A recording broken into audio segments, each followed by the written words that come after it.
ఒక పెద్ద డిపార్ట్మెంట్ నుంచి ఫోన్ చేశారు ఒక ఆయన, సార్ మేము కుర్రోళ్ళు కండువా వేసుకున్నారు సార్. నేను అనుకున్నాను తెల్లక, మాకు జనసేన కండువా ఉంటుంది తెల్లగా, అది అనుకుని ఎవరు కండువాలు వేసుకోవద్దు.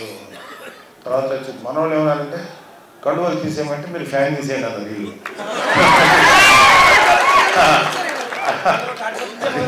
అదే తెలుసు.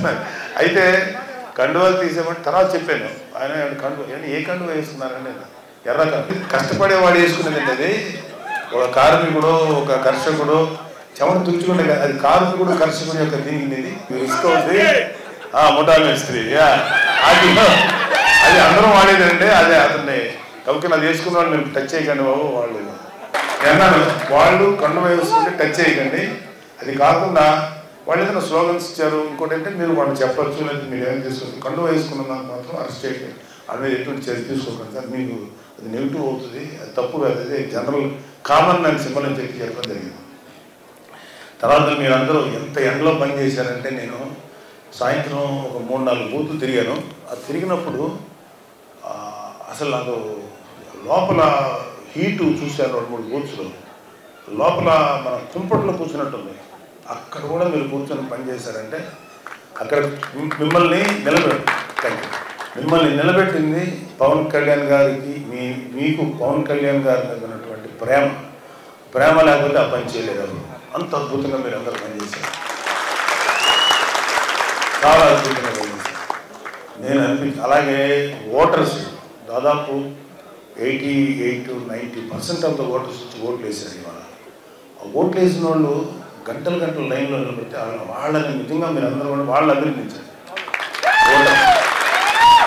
నాకు తెలిసి వాళ్ళందరూ 75%-80% జనసేన చేస్తుంటారు నమ్మకంతో ఉన్నాను. బట్ ఎవరికైనా కాబట్టి వాళ్ళు అంత ఎండలో వచ్చి ఓటు హక్కును వినియోగించుకోవడం నిజంగా పిఠాపురంలో ఒక రాజకీయ చైతన్యం అంత అద్భుతంగా అనిపించింది.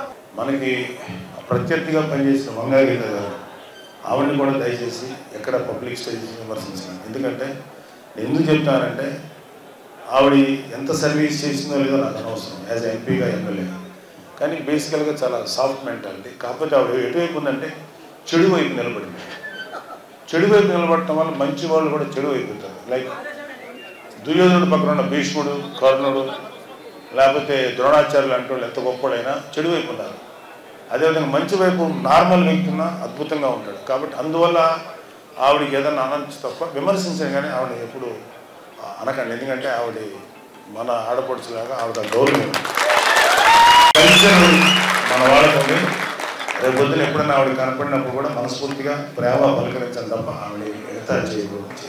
ఎప్పుడు నా 3న అందరం ఒక మంచి న్యూస్ వింటారని నేను కూడా అభిలషిస్తున్నాను. కూటమి రాబోతున్న అన్ని చోట్ల రిపోర్ట్లు వస్తున్నాయి. బట్ మనం ఆ రోజు ప్రాక్టికల్గా చూద్దాం. అప్పుడు దాకా మీ ఆవేశాన్ని అది ప్రస్తుతానికి మీ కుటుంబాలతో చక్కగా గడపండి. మీరందరూ కూడా ఎంతో కొంత దూరం అయి ఉంటారు మీ కుటుంబాలకు, మాలాగే వాళ్ళందరితో సంతోషంగా గడపండి. ఎవ్వరు కూడా కులాలు మతాల గురించి కాదు, మా పవన్ కళ్యాణ్ అన్నారు, అది పవన్ కళ్యాణ్ గారు సాధించారు.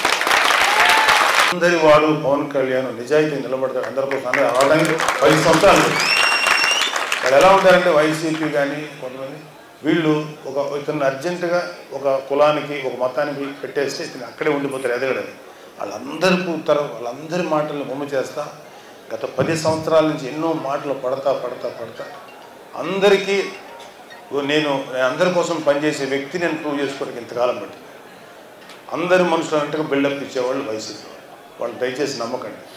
వాళ్ళకి అసలు ఎవరి మీద ప్రేమ లేదు.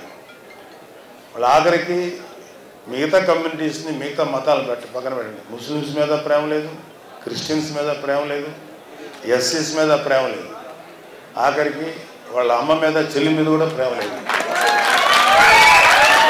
అమ్మని చెల్లిని కూడా ప్రేమించలేనివాడు అతనికి నేను ఈ 3 అతను తెలుసు.